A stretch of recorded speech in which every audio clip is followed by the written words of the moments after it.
بزرگوں اور بھائیوں اور عزیز طلبہ، آج کا دن ہم سب کے لیے بڑی مسرت اور خوشی کا دن ہے۔ دوسرے کہ آج شب معراج بھی ہے، آج 27ویں رجب کی شب ہے، اور مغرب کا وقت جب شروع ہوتا ہے اس وقت سے تاریخ عربی کی بدل جاتی ہے، تو ہم لوگ 27ویں رجب کی شب میں داخل ہو چکے ہیں۔ صبح سے آپ حضرات کے پروگرام کو میں سنتا رہا۔ ہم لوگ بچپن سے اسی مدرسے میں پڑھے لکھے، لڑکپنا، بچپنا، اب داڑھی پکی اس میں بھی گزر رہی ہے، لیکن کچھ کیا نہیں۔ لیکن آپ لوگوں کی دعائیں شامل حال، بڑوں کی دعائیں، والدین کی دعائیں، اساتذہ کی دعائیں ساتھ رہی۔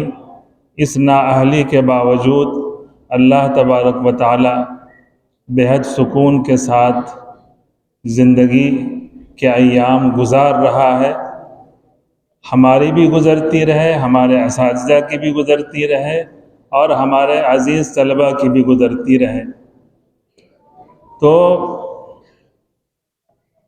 قرآن کی آیت ہے فتن یذکرہم، فتن کے معنی آتے ہیں جوان کے۔ اللہ تعالیٰ جوانوں سے ہی کام لیتا ہے۔ آپ آنے والی نسل جو ہے آپ ہی ہیں۔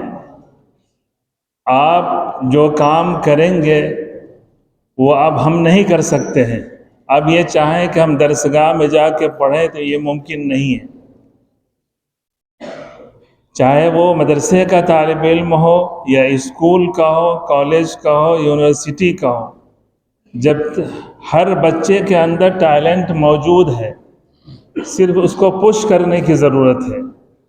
تو الحمدللہ، جیسا کہ اس سے پہلے ہمارے مفتی صاحب نے قیمتی باتیں کہیں، پھر ہمارے دونوں مہمان مکرم نے آپ حضرات کو بہت قیمتی باتیں کہیں کہ ذہن حاضر رہنا ہے۔ انہوں نے جو بات کہی اس کو ہم لوگوں کے استاذ کہا کرتے تھے حاضر غائب، یعنی درسگاہ میں موجود ہوتے ہوئے وہ غائب ہے۔ پڑھا رہے اچانک پوچھ لیا کہ ہم نے تم سے کیا کہا، اس کو کچھ پتہ ہی نہیں، اس لیے کہ اس کا ذہن حاضر ہے نہیں۔ تو اس لیے ذہن حاضر رہنا ہے ہر وقت۔ دوسرے، تعلیم کے ساتھ ساتھ تربیت۔ بڑے کہتے ہیں قابلیت کے ساتھ ساتھ قبولیت بھی ہو۔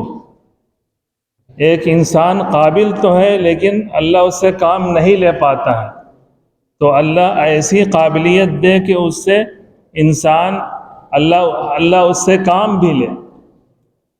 تو اب گھر جانے کا وقت قریب آ گیا ہے، ہم لوگ اپنے اپنے گھروں کو جائیں گے۔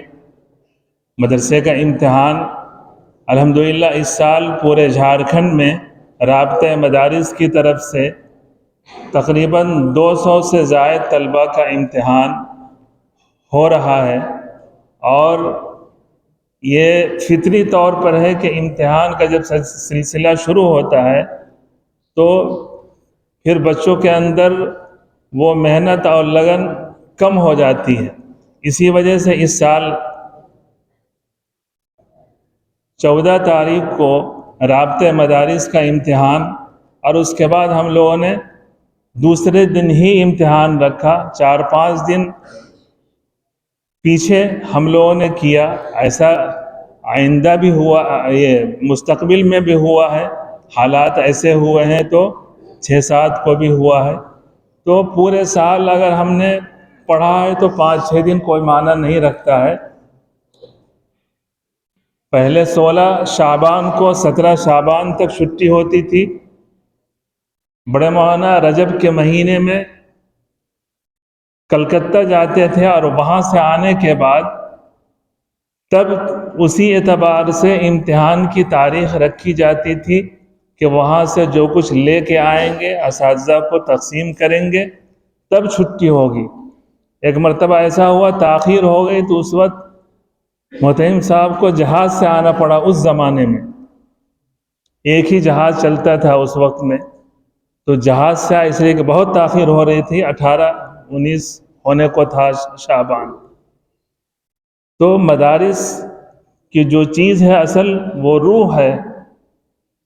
جس طریقے سے دارالعلوم دیوبند پورے دنیا کا یہ روحانی اور علمی درسگاہ ہے، سب سے بڑی درسگاہ تو مصر جامع ازہر ہے، لیکن جو روحانیت جو چیزیں دارالعلوم دیوبند کو ملی وہ دوسرے مدارس کو، دوسری علمی جو جگہیں ہیں اس کو وہ نہیں مل سکی، اس لیے کہ دارالعلوم دیوبند کا پڑھا ہوا 1000 پر بھی خدمت کر سکتا ہے، لیکن دوسرے مدارس کا، دوسرے یونیورسٹیوں کا وہ دیکھتا ہے کہ 1000 میں کیا ہوگا۔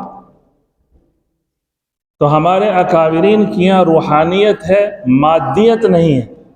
جب اللہ کے لیے کریں گے تو اللہ کی مدد ہوتی ہے اور یقیناً ہوتی ہے۔ اگر ہم بچوں کو بنانے کی کوشش کریں گے، حضرت مفتی سعید صاحب پالنپوری رحمۃ اللہ علیہ جو دارالعلوم دیوبند کے شیخ الحدیث تھے، جب وہ پڑھانے کے لیے جا رہے تھے تو انہوں نے ان کے استاد نے کئی نصیحتیں کی، اس میں سے ایک نصیحت یہ بھی کی کہ جو طلبہ تمہارے پاس پڑھنے آئے ان کو اپنی اولاد کی طرح سمجھنا، یعنی جس طرح سے ہم یہ اپنے بچوں کو ایک کھروچ نہیں آنے دیتے ہیں، اسی طریقے سے ہمارے سب بچے ہیں، ان کو ایک کھروچ بھی ہم برداشت نہ کریں۔ حضرت قاری صدیق صاحب بانوی رحمۃ اللہ علیہ کے یہاں سزا کا جو طریقہ تھا، تنبیہ کا جو طریقہ تھا، وہ تھا یا تو اٹھک بیٹھک کرا دیا، مرغا بنا دیا، اٹھی بیٹھی میں ورزش بھی ہو گئی اور تنبیہ بھی ہو گئی، اور کبھی کبھی بچہ غلطی کرے تو نظر انداز بھی کر دیں کہ ایسا لگے کہ ہم نے دیکھا ہی نہیں ہے، لیکن اس کو محسوس ہو جائے کہ مولانا صاحب نے، قاری صاحب نے ہم کو دیکھ لیا ہے۔ تو بچے جتنے کن ذہن ہو، ہمارے اکابرین نے کہا اس کو آگے رکھو تاکہ اس کا حوصلہ بڑا ہو کہ میں ذہین ہوں۔ اور ہم لوگ کرتے کیا ہیں کہ جو بچے تھوڑا کمزور ہیں اس کو پیچھے رکھتے ہیں، تو وہ ایسے ہی احساس کمتری میں ہے کہ میں تو کمزور ہوں، غبی ہوں، پیچھے ہوں، بچا کچا ہی میرے دماغ میں آئے گا۔ لیکن جب وہ آگے آتا ہے تو اس کا دماغ یہ ہوتا ہے کہ استاد نے مجھے اچھا سمجھا اس لیے آگے بیٹھایا، تو وہ بچہ کامیاب ہوتا ہے، اور پیچھے والا تو کامیاب ہے ہی انشاءاللہ۔ تو اس کی طرف بھی توجہ کرنے کی ضرورت ہے۔ دوسرے کے آنے والے سالوں میں اس مدرسے کی یہ خصوصیت رہی ہے کہ کبھی مدرسے نے طلبہ کا چندہ نہیں کیا، ایک بچہ گیا تو دوسرا آیا، دوسرا گیا تو تیسرا آیا۔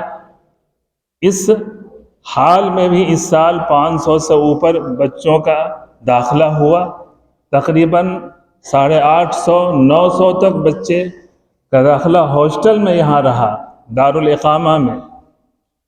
اس وقت ایک ایک ہاتھ جگہ دی جاتی تھی مشکل سے، اس وقت سے، یعنی اگر کروٹ لے تو دوسرے کے بدن پہ چلا جائے۔ تقریباً اسی مدرسے میں کووڈ سے پہلے بچوں کو واپس کرنا پڑتا تھا۔ ہم لوگوں نے یہ سمجھا تھا کہ کووڈ کے بعد بچے نہیں آ سکیں گے، لیکن الحمدللہ یہ سلسلہ باقی ہے اور رہے گا۔ اور پچھلے سال بھی ہم نے باضابطہ اساتذہ سے مشورہ کیا تھا، شعبان میں بھی، اور دوسرے ہم لوگوں کا جو ارادہ ہے کہ جمعیت اوپن اسکول کے لیے ساری تیاری ہم لوگ کر چکے ہیں، کچھ کام باقی ہے، صرف آپ لوگوں کے تیار ہونے کی دیری ہے۔ ہم ان بچوں کو میٹرک بھی کرائیں گے اور انٹر بھی کرائیں گے انشاءاللہ۔ 100 سے زائد بچے اس سال بھی میرے خیال سے شعبہ حفظ سے تقریباً حافظ ہوئے ہیں، اور ایسے بچے جن کا قرآن مکمل ہوا ہے، ایک بیٹھک میں سنایا، ایسے بچے بھی ہیں الحمدللہ۔